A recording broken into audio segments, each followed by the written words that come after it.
This is NewsBreak 26 in Southwest New Brunswick. I'm Vicki Hogarth. Here's what's happening in our part of the world. 1,950 doses of the Pfizer COVID-19 vaccine arrive in New Brunswick this week, and the first group of eligible New Brunswickers will receive the first shot of the 2-dose vaccine this Saturday in Miramichi. Dr. Hanif Chatour, an emergency room physician at the Upper River Valley Hospital in Waterville, received an email on Friday identifying him as a member of the priority group eligible to receive the COVID-19 vaccination this weekend. So I got the email and I read the information, I read the consent, I read it carefully.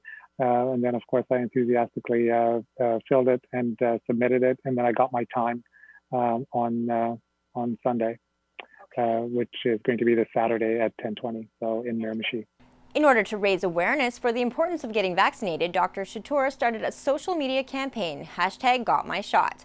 Dr. Chatour and others are already using the hashtag to demystify the vaccination experience for other Canadians. I think it's important to lead in public, especially around issues as they pertain to public health. And so I started Got My Shot, and essentially a countdown, gotmyshot.ca, essentially a countdown to my vaccine, as well as the hashtag.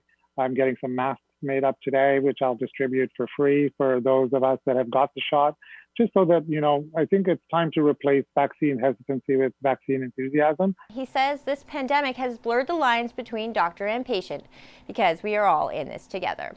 Often the physician-patient relationship is, the patient has the illness or is experiencing the condition and the physician is there to help. But this is something that we're all experiencing together, which is kind of unique. So, I empathize with my patients and I empathize with the community. We're all experiencing the effects of the pandemic personally. The St. Andrews RCMP is scaling back the search for Wilma Montgomery, a missing 68-year-old woman from the community. The search is now considered to be a recovery effort. In a press release on Tuesday, Sergeant Chris Henderson said, quote, "Based on information gathered by police, we believe there is a strong likelihood that she went into the water." The investigation is still considered ongoing. The province is once again collaborating with East Coast Ferries to further subsidize the seasonal ferry from Deer Island to Campobello, now until January 10th, weather permitting. I was very pleased to hear the news, pleased for the residents of Campobello. I understand it's been so difficult for them without a ferry, without a year-round ferry. Members of the Kiwanis Club of St. Andrews met at the Wesley United Church on Tuesday to put together Christmas baskets to give to seniors in the community. The holiday baskets are a tradition of the Kiwanis Club, adapted this year for COVID-19.